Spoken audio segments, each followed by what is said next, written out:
नमस्कार साथियों, आज हमारे इस YouTube चैनल जीत एजुकेशन के माध्यम से सामान्य हिंदी से संबंधित महत्वपूर्ण प्रश्नोत्तरी श्रृंखला का भाग 2 है। पिछले भाग में हमने देखा समानार्थी या पर्यायवाची, विलोम, तत्सम, तद्भव, देशज से संबंधित 32 प्रश्न लिए थे। आज हम इस वीडियो के माध्यम से 33 प्रश्न जो अपभ्रंश और उसकी भाषाएं तथा वर्ण व्यवस्था से संबंधित परीक्षोपयोगी महत्वपूर्ण प्रश्नों को इसमें समाहित करने का प्रयास किया है, जो कि सामान्यतः कोई भी हिंदी की परीक्षाओं में आम तौर पर पूछे जाते हैं। तो आइए चलते हैं उन्हीं प्रश्नों के श्रृंखला का इस वीडियो का पहला प्रश्न और पहले भाग से कंटिन्यू करते हुए 33वें प्रश्न। क्वेश्चन नंबर 33 इसका एक, हिंदी भाषा की उत्पत्ति मूलतः किस अपभ्रंश से हुई है? बहुत ही सरल है। अ सौरसेनी अपभ्रंश से, पैशाची अपभ्रंश से, महाराष्ट्रीय अपभ्रंश से, प्राचीन अपभ्रंश से।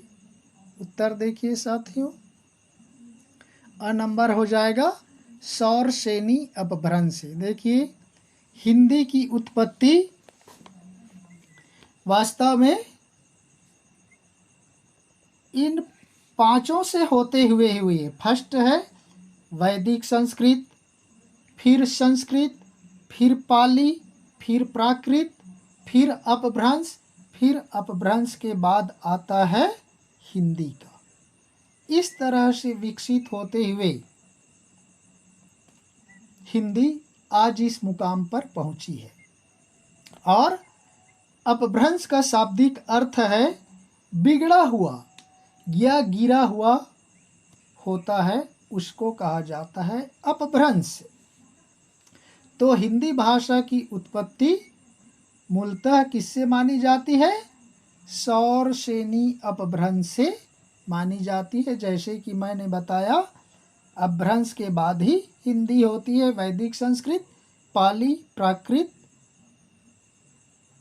अपभ्रंश और फिर हिंदी। तो चलते हैं 34 क्वेश्चन की ओर।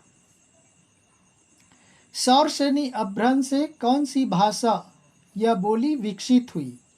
अब हमें बताना है सौरसेनी अपभ्रंश से कौन सी भाषा या बोली विकसित हुई।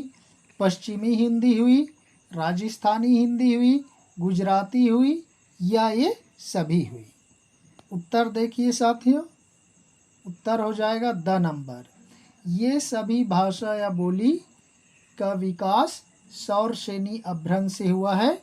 इसमें हमने तीनों को स्थान दे दिया है, पश्चिमी हिंदी, राजस्थानी हिंदी, गुजराती हिंदी, ये सभी है। अब इनके अंतर्गत भी आता है, पश्चिमी हिंदी के अंतर्गत कौन है, राजस्थानी, गुजराती, ये सब का अलग अलग क्रम जाता है, जो परीक्षाओं की दृष्टि से महत्वपूर्ण होता है। अगले प्रश्न 35 में देखते हैं, इनमें से कौन सी पश्चिमी हिंदी की भाषा या बोली है? देखिए आंसर, खड़ी बोली जिसको कहा जाता है कौरवी, ब्रजभाषा और बुंदेली, हरियाणवी, हरियाणवी को बांगरू भी कहा जाता है, ये भी प्रश्न में पूछा जाता है साथियों। और द है कन्नौजी, और इसमें एक ऑप्शन अतिरिक्त है, उपर्युक्त है ई नंबर सभी। तो आप देख लीजिए कौन सा होगा। पश्चिमी हिंदी की भाषा या बोली कौन सी है? उत्तर देखिए, उत्तर हो जाएगा ई नंबर, उपर्युक्त सभी। अर्थात पश्चिमी हिंदी में खड़ी बोली आती है, जिसका एक और अन्य नाम है कौरवी, ये भी प्रश्न में पूछा जाता है। ब्रजभाषा आती है, बुंदेली आती है, हरियाणवी आती है, जिसका एक और अन्य नाम है बांगरू, और कन्नौजी बोली भी आती है। तो इस तरह से पश्चिमी हिंदी के अंतर्गत ये पांचों भाषा या बोली आती हैं। चलते हैं 36 क्वेश्चन की ओर। पूर्वी हिंदी की उत्पत्ति किस अपभ्रंश से हुई है? ऑप्शन देखिए, सौरसेनी अपभ्रंश से, अर्धमागधी अपभ्रंश से, महाराष्ट्रीय अपभ्रंश से, ब्राह्मण अपभ्रंश से। उत्तर देखिए, उत्तर हो जाएगा ब नंबर, अर्धमागधी अपभ्रंश से हुई है। आप सबको मालूम है अपभ्रंश के 7 क्षेत्रीय रूप हैं। कितने? 7। सुन लीजिए, पहला सौरसेनी अपभ्रंश, दूसरा पैशाची अपभ्रंश, तीसरा ब्राह्मण अपभ्रंश, चौथा खस अपभ्रंश, पांचवा महाराष्ट्रीय अपभ्रंश, छठवां अर्धमागधी अपभ्रंश और सातवां है मागधी अपभ्रंश। इन्हीं अपभ्रंश भाषाओं से हिंदी की भाषा और बोली विकसित हुई है। तो सौरसेनी का हमने देखा, पश्चिमी हिंदी, राजस्थानी हिंदी, गुजराती। पैशाची अपभ्रंश से आपको आगे में प्रश्न मिलेगा। ब्राह्मण अपभ्रंश से सिंधी भाषा, खस अपभ्रंश से पहाड़ी भाषा, महाराष्ट्रीय अपभ्रंश से मराठी भाषा, अर्धमागधी अपभ्रंश से जो पूर्वी हिंदी, इसके में आगे चलकर आपको प्रश्न मिलेगा। मागधी अपभ्रंश से बंगाली, बिहारी, उड़िया, असमिया, ये चारों हुआ। और इस तरह से हिंदी के जो भाषा या बोली हैं उनका विकास हुआ। तो इसमें हो जाएगा पूर्वी हिंदी की उत्पत्ति किससे हुई? अर्धमागधी अपभ्रंश से हुई है, जो ब नंबर ऑप्शन है। 37 नंबर देखिए, पूर्वी हिंदी के अंतर्गत कौन सी भाषा बोली आती है? अवधी, बघेली, छत्तीसगढ़ी, द नंबर, ये सभी। उत्तर देखिए, ये कई बार परीक्षाओं में पूछा गया है साथियों। इस तरह से प्रश्न दे दिया जाता है, अवधी, बघेली, छत्तीसगढ़ी, ब्रजभाषा। ऑप्शन रहता है, प्रश्न पूछ दिया जाता है, इनमें से कौन सी पूर्वी हिंदी के अंतर्गत नहीं आती? तो आप ये तीनों मालूम रहेगा तो चौथा अपने आप नहीं में आ जाएगा। इसलिए हमने इनसे संबंधित भाषाओं को पूरे के पूरे लेने का प्रयास किया है। तो पूर्वी हिंदी के अंतर्गत देखिए कौन कौन सी भाषा या बोली आती हैं? अवधी, बघेली, छत्तीसगढ़ी, ये तीनों पूर्वी हिंदी के अंतर्गत आती हैं। इसके अंतर्गत जो भी चौथा ऑप्शन होगा वो इसके अंतर्गत नहीं आएगा, जो कि उत्तर हो जाएगा। नेक्स्ट 38 क्वेश्चन में चलते हैं। मागधी अपभ्रंश से कौन सी भाषा या बोली विकसित हुई? जो हमने बताया था 7वां नंबर, मागधी अपभ्रंश। तो कौन सी भाषा विकसित हुई? अ बिहारी, ब बंगाली, स उड़िया, द असमिया और ई ये सभी। उत्तर देख लीजिए, उत्तर हो जाएगा ई नंबर ऑप्शन।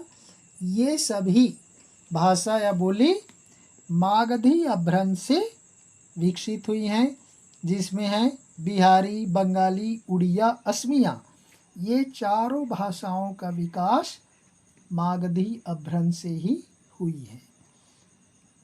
तो इसमें प्रश्न पूछ दिया जाएगा, मागधी अपभ्रंश की भाषा कौन सी नहीं है? तो यहाँ पर मान लो जोड़ दिया अवधी को या ब्रज भाषा को, तो निश्चित रूप से वह उसका उत्तर हो जाएगा, बाकी तीनों सही हो जाएगा। तो इस तरह से इसको उल्टा पुल्टा घुमा फिरा करके भी प्रश्न पूछ दिया जाएगा। तो आप ये सारे ऑप्शन आपको याद रखने होंगे। 39 नंबर क्वेश्चन में देखते हैं क्या है। बिहारी हिंदी के अंतर्गत कौन सी भाषा या बोली शामिल है? देखिए, हमने बिहारी तो पढ़ा मागधी अपभ्रंश में, लेकिन बिहारी हिंदी के अंतर्गत कौन सी भाषा या बोली शामिल है? अ मैथिली, ब मगही, स भोजपुरी और द ये सभी। उत्तर देखिए, उत्तर हो जाएगा द नंबर ऑप्शन, ये सभी। बिहारी हिंदी के अंतर्गत ये तीनों भाषाएं शामिल हैं। मैथिली, मगही और भोजपुरी, आप सबको मालूम है भोजपुरी केवल बिहार में ही नहीं, पूर्वी उत्तर प्रदेश का महत्वपूर्ण भाग भी इसमें शामिल हो जाता है। इसलिए भोजपुरी बोलने वालों की संख्या सबसे ज़्यादा हो जाती है बिहारी हिंदी के अंतर्गत। चलते हैं 40वें नंबर क्वेश्चन की ओर। राजस्थानी हिंदी के अंतर्गत कौन सी भाषा बोली आती है? ऑप्शन देखिए, मारवाड़ी, मालवी, मेवाती, जयपुरी, ये सभी। उत्तर देखिए, उत्तर हो जाएगा ई नंबर ऑप्शन। हमने पूरे के पूरे उस राजस्थानी हिंदी के अंतर्गत कौन कौन से आते हैं वो सबको हमने याद करने के मकसद से हमने यहाँ पर रखे हैं, ताकि आपको उसके बारे में पूरी जानकारी हो। तो राजस्थानी हिंदी में देखिए मारवाड़ी भी आती है, ऑलरेडी राजस्थान में मारवाड़ी बोली जाती है, मेवाती बोली जाती है, जयपुरी बोली जाती है, और इसमें मालवी एक अलग है भैया, क्योंकि मालवा क्षेत्र राजस्थान में नहीं आता, ध्यान रखिए, ये मध्य प्रदेश में आता है। जो इंदौर, उज्जैन, देवास, ये सारे एरिया हैं वो मालवी क्षेत्र के अंतर्गत आता है। तो इसलिए राजस्थानी हिंदी के अंतर्गत मारवाड़ी, मेवाती और जयपुरी के साथ साथ मध्य प्रदेश का मालवा क्षेत्र भी आता है, मालवी बोली। इसलिए ये चारों ऑप्शन ही राजस्थानी हिंदी के भाषा बोली के अंतर्गत आती है। अब इसमें प्रश्न पूछ दिया जाएगा, मालवी बोली किस राज्य में बोली जाती है? अब वहाँ राजस्थान दे दिया तो आप बोलोगे वहाँ पर तो राजस्थानी हिंदी में शामिल है मालवी। तो राजस्थानी हिंदी में भले ही वह एरिया आता है, लेकिन राज्य की दृष्टि से मालवा या मालवी बोली या मालवा क्षेत्र मध्य प्रदेश में आता है, ये इसको ध्यान में रखना है। चलिए 41 नंबर क्वेश्चन की ओर। पहाड़ी हिंदी के अंतर्गत कौन सी भाषा बोली आती है? पहाड़ी हिंदी, गढ़वाली, कुमायूनी, नेपाली, द नंबर, ये सभी। उत्तर देखिए, उत्तर हो जाएगा साथियों द नंबर। पहाड़ी हिंदी के अंतर्गत कौन कौन सी आती हैं? गढ़वाली भी आती हैं, कुमायूनी भी आती हैं और नेपाली भी आती हैं, तीनों आ जाती हैं। और पहाड़ी हिंदी किस अपभ्रंश का क्षेत्रीय रूप है? खस अपभ्रंश, जो चौथे नंबर का है। पहला में सौरसेनी है, दूसरा में पैसाची है, तीसरा ब्राचड़ है, चौथा खस है। खस अपभ्रंश के अंतर्गत आती है पहाड़ी हिंदी। और पहाड़ी हिंदी के अंतर्गत ये तीनों भाषा बोली आती हैं, गढ़वाली, कुमायूनी, नेपाली। गढ़वाली और कुमायूनी तो उत्तराखंड में बोली जाती है और नेपाल में बोली जाती है नेपाली। तो ये तीनों भाषाएं पहाड़ी हिंदी के अंतर्गत आती हैं। चलते हैं 42 नंबर क्वेश्चन की ओर। पाली भाषा, कोष्टक में देखिए मागधी किस धर्म की भाषा है? पाली भाषा को मागधी भी कहा जाता है, इसलिए हमने वहाँ पर कोष्टक में डाल दिया। देखिए, कभी पूछ दिया जाएगा पाली भाषा का एक अन्य नाम या पाली भाषा का दूसरा नाम क्या है, तो ये भी आपको ध्यान रखना है। पाली भाषा का एक अन्य नाम या दूसरा नाम होता है मागधी। तो पाली या मागधी भाषा किस धर्म की भाषा है? हिंदू धर्म की भाषा है, सिख धर्म की भाषा है, बौद्ध धर्म की भाषा है, जैन धर्म की भाषा है? आप थोड़ा सोचिए और बताइए। उत्तर हो जाएगा स नंबर ऑप्शन, बौद्ध धर्म की भाषा है। जितने भी बौद्ध ग्रंथ लिखे गए किसके समय से? सम्राट अशोक के समय में विशेष रूप से, वो सारे पाली भाषा में ही लिखे गए। इसलिए प्रश्न पूछ दिया जाता है सम्राट अशोक के ग्रंथों की भाषा कौन सी है, तो उसमें आ जाएगा आपका पाली भाषा आ जाएगा, क्योंकि पाली भाषा बौद्ध धर्म से संबंधित है और सम्राट अशोक ने बौद्ध धर्म ग्रहण कर लिया था कलिंग युद्ध के पश्चात। तो ये सारे प्रश्न इसमें जुड़ते हैं साथियों, इसको ध्यान रखना है। 43 नंबर क्वेश्चन में देखते हैं क्या है। प्राकृत भाषा किस धर्म की भाषा है? हिंदू धर्म की, सिख धर्म की, बौद्ध धर्म की, जैन धर्म की? आप सोचिए, फिर उसके बाद हम उत्तर बताएंगे। पाली तो जान लिए बौद्ध धर्म की है, प्राकृत कौन सी धर्म की है? उत्तर देख लीजिए, उत्तर हो जाएगा द नंबर ऑप्शन, जैन धर्म की भाषा है। जैन जो ग्रंथ साहित्य हैं वो प्राकृत भाषा में लिखे गए हैं, तो इसलिए प्राकृत भाषा जैन धर्म की भाषा है, पाली भाषा बौद्ध धर्म की भाषा है। और फिर पाली भाषा का एक अन्य नाम क्या बताया? पाली भाषा को मागधी भाषा भी कहा जाता है, ये भी ध्यान रखना है। 44 नंबर क्वेश्चन में देखते हैं क्या है। पंजाबी और लहंदा भाषा बोली किस अभ्रंश से विकसित हुई है? सौरसेनी अभ्रंश से, पैसाची अभ्रंश से, महाराष्ट्रीय अभ्रंश से, ब्राचड़ अभ्रंश से? उत्तर देखिए, उत्तर हो जाएगा ब नंबर ऑप्शन, पैसाची अपभ्रंश से। सौरसेनी में हमने देख लिया पश्चिमी हिंदी, राजस्थानी, गुजराती। पैसाची अपभ्रंश से कौन सी भाषा बोली विकसित हुई? पंजाबी और लहंदा भाषा या बोली का विकास हुआ पैसाची अपभ्रंश से। महाराष्ट्रीय अपभ्रंश से मराठी भाषा विकसित हुई, और मराठी भाषा की लिपि क्या है? देवनागरी है, ये भी प्रश्न में पूछा जाता है, ध्यान रखिए। तो हमने यहाँ पर एक प्रश्न के माध्यम से कई प्रश्न यहाँ पर आ गया। ब्राचड़, ब्राचड़ से कौन सी भाषा विकसित हुई? सिंधी भाषा विकसित हुई। ये सारे भाषा की दृष्टि से महत्वपूर्ण है। ये हिंदी की नेट जेआरएफ की परीक्षाओं में यहाँ से प्रश्न पूछे जाते हैं, और सामान्य हिंदी के प्रश्नों में भी यहाँ से प्रश्न पूछे जाते हैं, इसलिए हमने इसको यहाँ पर सामान्य हिंदी के अंतर्गत आज शामिल किए हैं। तो चलते हैं 45 क्वेश्चन की ओर। किन वर्णों को अयोगवाह कहते हैं? अ, छ और त्र को, ब, अंग और अहा को, स, ड़ और ढ को, द, अड़ा और न्या को? उत्तर देखिए, अयोगवाह उत्तर हो जाएगा ब नंबर, अंग और अहा, इन वर्णों को अयोगवाह कहते हैं। और इसको और अन्य क्या कहते हैं?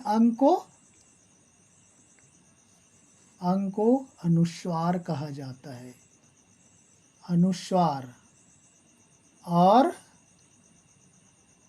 अहा को विसर्ग कहा जाता है, अनुस्वार, विसर्ग, और इन्हीं को अयोगवाह भी कहते हैं, अंग और आह को। 46 नंबर क्वेश्चन देखिए। किन वर्णों को द्विगुण व्यंजन कहते हैं?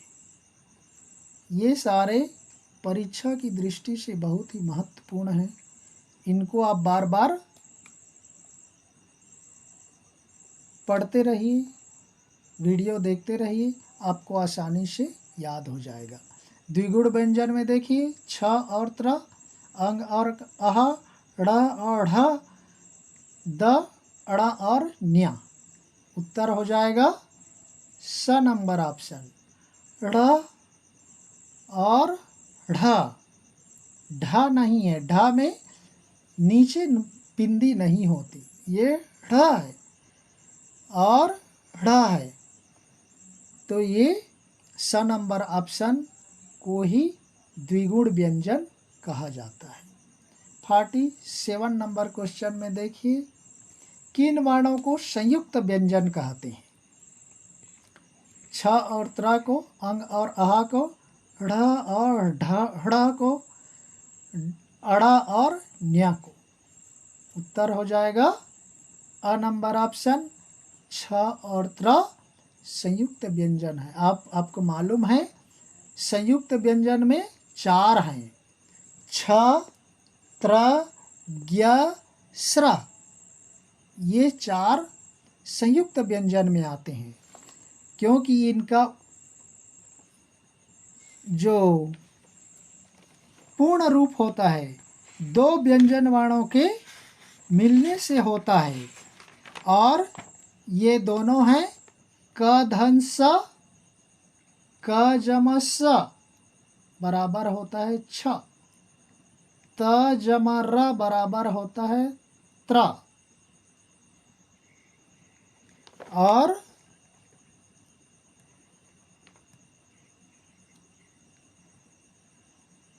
छत्र ज्ञ, ज और निया बराबर होता है ज्ञ,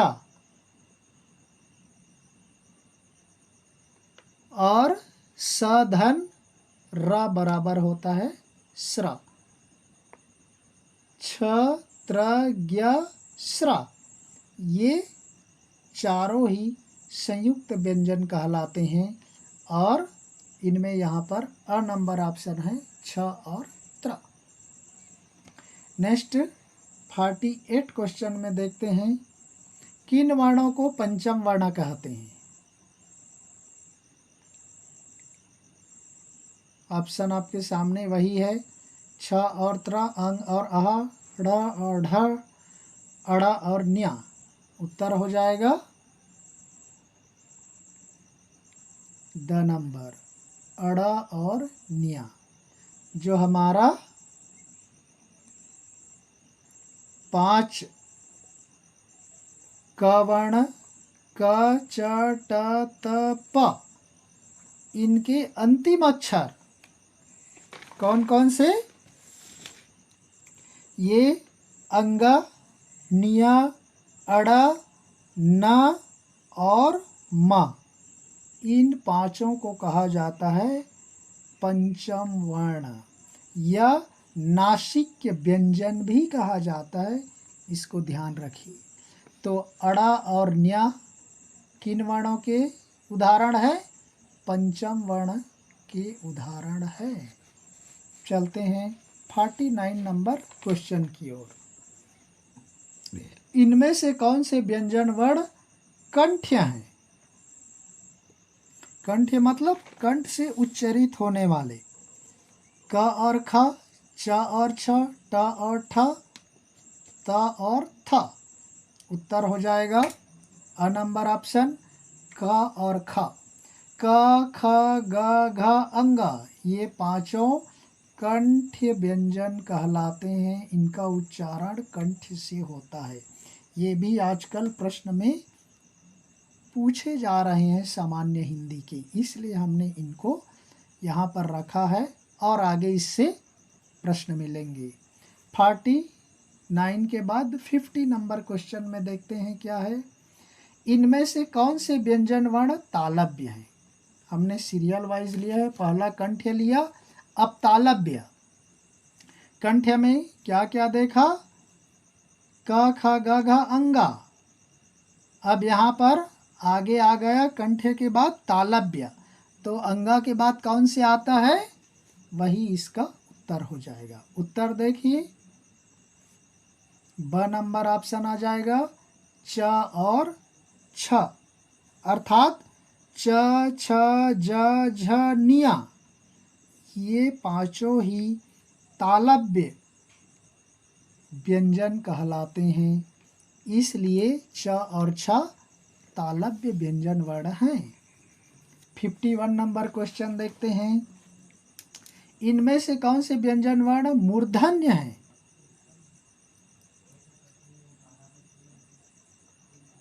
क और ख, च और छ, ट और ठ, त और थ।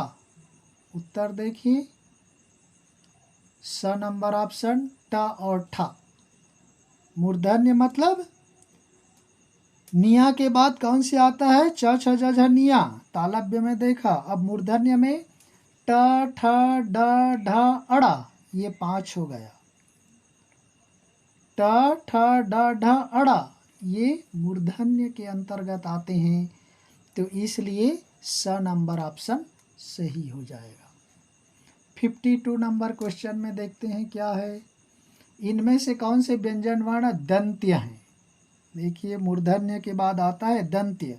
फर्स्ट आता है कंठ्य, दूसरा तालव्य, मूर्धन्य, दंत्य, ओष्ठ्य, अंत्यस्थ, उष्म, संयुक्त, द्विगुण, फिर अयोगवाह।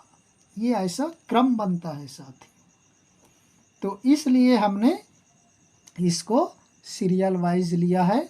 दंत्य के अंतर्गत आपको मालूम हो जाएगा अब, क्योंकि 3 हमने बोल दिया, कंठ्य भी बोल दिया, तालव्य भी बोल दिया, मूर्धन्य भी बता दिया। कौन से? ट ठ ड ढ अड़। अब आ जाएगा द नंबर ऑप्शन। उत्तर देखिए, त और थ। इसमें त थ द ध न ये 5 आ जाते हैं दंत्य व्यंजन वर्ण के अंतर्गत। तो हमने यहाँ पर पूरा बता दिया चारों को। कंठ्य में कौन कौन से हैं, तालव्य में कौन से हैं, मूर्धन्य में कौन से हैं, दंत्य में कौन से हैं। इसमें एक वर्ण भी पूछ देगा कि ये तालव्य व्यंजन वर्ण कौन से हैं, या कंठ्य व्यंजन कौन से हैं, या दंत्य व्यंजन कौन से हैं। उसमें जोड़ देगा क ख या ट ठ त थ, ऐसा ऑप्शन दे देगा एक एक। आप उसको ये मालूम है तो आसानी से इसका उत्तर दे सकते हैं। तो दंत्य में आ गया त थ द ध न, ये 5 आ गया दंत्य में। अगले चलते हैं 53 नंबर क्वेश्चन की ओर। इनमें से कौन से व्यंजन वर्ण ओष्ठ्य हैं? दंत्य के बाद आता है 5वें नंबर में ओष्ठ्य। ओष्ठ्य में देखिए क और ख, प और फ, ट और ठ, त और थ। उत्तर हो जाएगा ब नंबर ऑप्शन हो जाएगा प वर्ग। प फ ब भ म ये 5 ओष्ठ्य व्यंजन वर्ण के अंतर्गत आते हैं। चलते हैं 54 नंबर क्वेश्चन की ओर। इनमें से कौन से व्यंजन वर्ण अंतस्थ हैं? ओष्ठ्य के बाद आता है अंत्यस्थ। अंत्यस्थ व्यंजन है या और र, च और छ, ट और ठ, त और थ।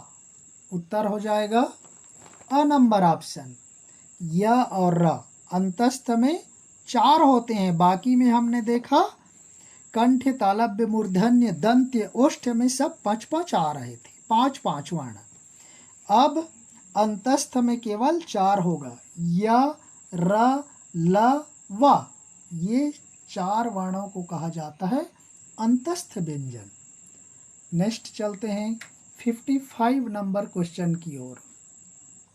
इनमें से कौन से व्यंजन वर्ण उष्म, जिनको संघर्षी व्यंजन भी कहते हैं, उष्म या संघर्षी हैं? उत्तर देखिए, स नंबर ऑप्शन। उष्म व्यंजन को क्या कहा जाता है? संघर्षी व्यंजन भी कहा जाता है। उष्म व्यंजन को संघर्षी व्यंजन कहा जाता है, और इसके अंतर्गत है तीनों स और ह। स जिसको हम शक्कर का स बोलते, स षटकोण का स बोलते, स सड़क का स, और ह स स और ह। ये चारों उष्म व्यंजन या संघर्षी व्यंजन के अंतर्गत आते हैं। 56 नंबर क्वेश्चन में देखते हैं क्या है। इनमें से कौन से व्यंजन वर्ण अघोष हैं? हमने संयुक्त व्यंजन, द्विगुण व्यंजन, अयोगवाह, ये सब के बारे में आपको बता चुके हैं। इसलिए अब नेक्स्ट में आ जाते, अघोष व्यंजन कौन से हैं। ऑप्शन देखिए, क और ख, ग घ और अंगा, उपर्युक्त दोनों, इनमें से कोई नहीं। उत्तर हो जाएगा अघोष। अघोष अ नंबर ऑप्शन हो जाएगा क और ख। ये जो हम वर्ण बोले 5-5 के क्रम में, जैसे क ख ग घ न्या, च छ ज झ निया, तो उसमें से पहला और दूसरा जो वर्ण हैं, वे पहले दूसरे के जितने भी वर्ण हैं वे सभी अघोष व्यंजन के अंतर्गत आते हैं। नेक्स्ट 57 नंबर क्वेश्चन में देखते हैं क्या है। इनमें से कौन से व्यंजन वर्ण सघोष है। अघोष तो देख लिया, अब सघोष या घोष कौन से हैं। ऑप्शन देखिए, उत्तर हो जाएगा ब नंबर, ग घ और अंगा, अर्थात पहले में पहला और दूसरा आया अघोष है, बाकी और 3 बचे। 3 क्रम बच गया, क ख के बाद ग घ अंगा, तीसरा चौथा पांचवा, ये सभी सघोष या घोष व्यंजन वर्ण के अंतर्गत आते हैं। तो ऑप्शन हो जाएगा ब नंबर। 58 नंबर क्वेश्चन में देखते हैं क्या है। इनमें से कौन से व्यंजन वर्ण अल्प प्राण है। क और ख, ग घ और अंगा, क ग और अंगा, इनमें से कोई नहीं। अल्प प्राण, उत्तर देखिए, स नंबर ऑप्शन हो जाएगा। क ग और अंगा, अर्थात वर्ण का पहला, तीसरा और पांचवा वर्ण, कौन कौन से, पहला, तीसरा और पांचवा वर्ण अल्प प्राण व्यंजन के अंतर्गत आते हैं। ये यहाँ से प्रश्न अक्सर पूछ दिया जाता है साथियों। अल्प प्राण महाप्राण के अंतर्गत, अघोष और सघोष के अंतर्गत, इसलिए बहुत ही महत्वपूर्ण है, इसको ध्यान रखिए। अल्प प्राण कौन से हैं, वर्ण का पहला, तीसरा और पांचवा। नेक्स्ट 59 नंबर क्वेश्चन में देखते हैं क्या है। इनमें से कौन से व्यंजन वर्ण महाप्राण है। अल्प प्राण तो देख लिए, अब महाप्राण देखते हैं। उत्तर देख लीजिए, उत्तर हो जाएगा साथियों द नंबर ऑप्शन, ख और घ। हमने पिछले में अल्प प्राण में क्या देखा था, पहला, तीसरा और पांचवा देखा था। अब उसमें कौन से बच गए, दूसरा और चौथा बच गया। तो 2 और 4, दूसरी लाइन और चौथी लाइन, तो दूसरी में क्या आ जाएगा, ख आ जाएगा, और चौथा में क्या आ जाएगा, घ आ जाएगा। तो इस तरह से ख और घ, दूसरी और चौथी लाइन के जितने भी वर्ण हैं सभी महाप्राण व्यंजन वर्ण के अंतर्गत आते हैं। 60 क्वेश्चन में देखते हैं साथियों,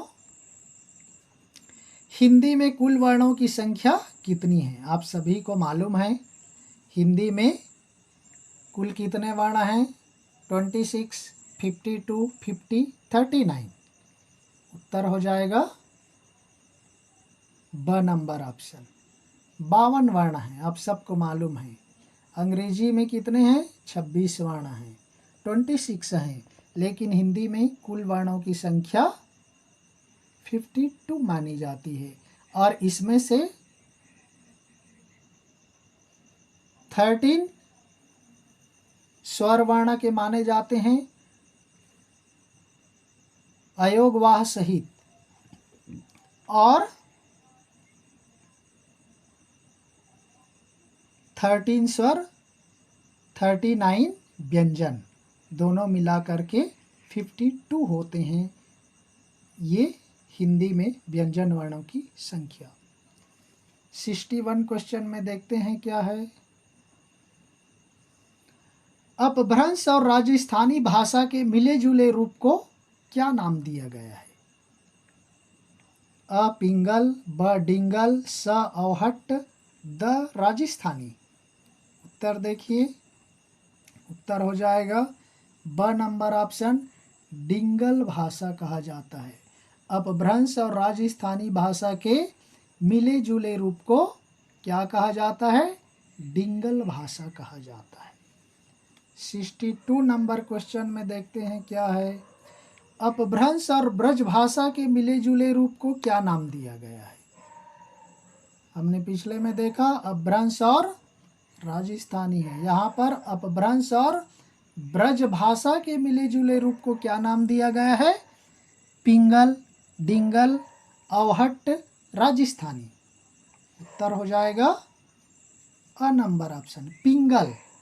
देखिए, अपभ्रंश और ब्रज के मिश्रण को पिंगल नाम दिया गया, अपभ्रंश और राजस्थानी के मिश्रण को डिंगल नाम दिया गया है। 62 number option. Question next 63 number question में देखते हैं। किस भाषा बोली को बैसवाड़ी भी कहते हैं? ब्रज भाषा को, मैथिली भाषा को, अवधी भाषा को, हिंदी भाषा को। ये प्रश्न उत्तर देख लीजिए साथियों। उत्तर हो जाएगा स नंबर, अवधी भाषा को बैसवाड़ी भाषा भी कहते हैं। ये प्रश्न उल्टा भी पूछा जा सकता है। अवधी भाषा को किस नाम से जाना जाता है? बोल देगा बैसवाड़ी, हरियाणवी, कौरवी, हिंदी। तो ये आपका ऑप्शन क्वेश्चन बन सकता है और क्वेश्चन ऑप्शन बन सकता है, ये दोनों को ध्यान रखिए। तो बैसवाड़ी किसको कहते हैं? अवधी भाषा का एक अन्य नाम बैसवाड़ी भाषा भी है, ये ध्यान रखिए। नेक्स्ट 64 नंबर क्वेश्चन में देखते हैं क्या है। किस भाषा बोली को कौरवी भी कहते हैं? ब्रज भाषा को, खड़ी बोली को, अवधी को, हिंदी को। उत्तर हो जाएगा ब नंबर ऑप्शन को, खड़ी बोली भाषा को कौरवी भी कहते हैं या कौरवी को खड़ी बोली भी कहते हैं। प्रश्न को ऑप्शन बना सकता है। ऑप्शन को प्रश्न मैंने पिछले में भी बताया, इसको किसी भी रूप में उलट दिया जा सकता है, उल्टा करके प्रश्न पूछा जा सकता है। तो खड़ी बोली का दूसरा नाम क्या है? कौरवी है, और कौरवी खड़ी बोली का दूसरा नाम है। नेक्स्ट 65 नंबर क्वेश्चन में देखते हैं। किस भाषा बोली को ढूढ़ाड़ी भी कहते हैं? ये कई बार परीक्षाओं में पूछा गया है। ब्रज भाषा को, मैथिली भाषा को, हिंदी भाषा को, जयपुरी को। उत्तर हो जाएगा द नंबर ऑप्शन, जयपुरी का एक अन्य नाम ढूढ़ाड़ी भी है। जयपुरी को ढूढ़ाड़ी भी कहते हैं, ये द नंबर ऑप्शन है। और आज के इस वीडियो का अंतिम और 66 क्वेश्चन, पुरानी बांग्ला भाषा को क्या कहते हैं? बंगाली, ब्रजबोली, ब्रज भाषा, बैसवाड़ी। आप अंदाज़ा लगाइए और बताइए। उत्तर हो जाएगा ब नंबर ऑप्शन, ब्रजबोली कहा जाता है। पुरानी बांग्ला भाषा को क्या कहते हैं? ब्रजबोली कहते हैं। यह ब्रजबोली किस भाषा का पुराना नाम है? तो यहाँ पर भाषा दे दिया जाएगा बंगाली, बिहारी, उड़िया, असमिया। तो यहाँ पर आ जाएगा बांग्ला भाषा आ जाएगा। तो पुरानी बांग्ला भाषा को क्या कहते हैं? ब्रजबोली भी कहते हैं। तो इस तरह से साथियों हमने क्वेश्चन तो 66 रखे, लेकिन प्रत्येक प्रश्न में 2-2, 3-3 प्रश्न ज्ञान की बातें और जोड़ करके हमने उसको डबल कर दिया है। तो इस तरह से आप इनमें से कितने प्रश्नों के उत्तर आप जानते हैं, उसका हमें कमेंट बॉक्स पर लिख कर के बताइए, और ये कितने महत्वपूर्ण हैं ये भी हमें बताइए, और ताकि हम इसी तरह के और वीडियो लाते रहेंगे।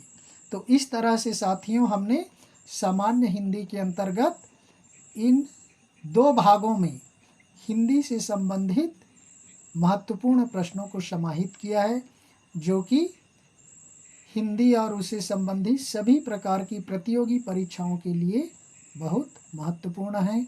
आप तैयारी करते रहिए, स्वस्थ रहें, कुशल रहें। धन्यवाद। जय हिंद।